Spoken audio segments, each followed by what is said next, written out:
壓力急救第5步，連結係指喺壓力中主動恢復與人、與意義、與自我嘅關係。壓力會讓人傾向退縮、孤立、關閉自己。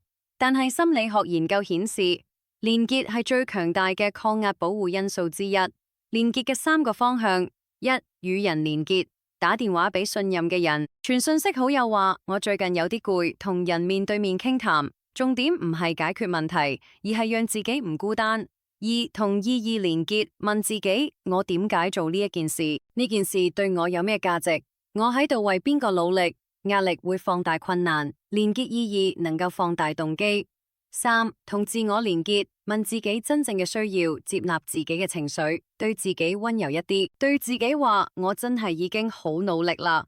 連結示範，主動約朋友食飯，向家人坦白壓力，禱告或者靜思，提醒自己使命，寫低3件仍然感恩嘅事情，幾個小連結就能夠降低孤立感。提醒、察覺俾你睇見壓力，協助俾你不孤單，保障俾你穩住，安撫讓你冷靜，連結俾你重新有力量。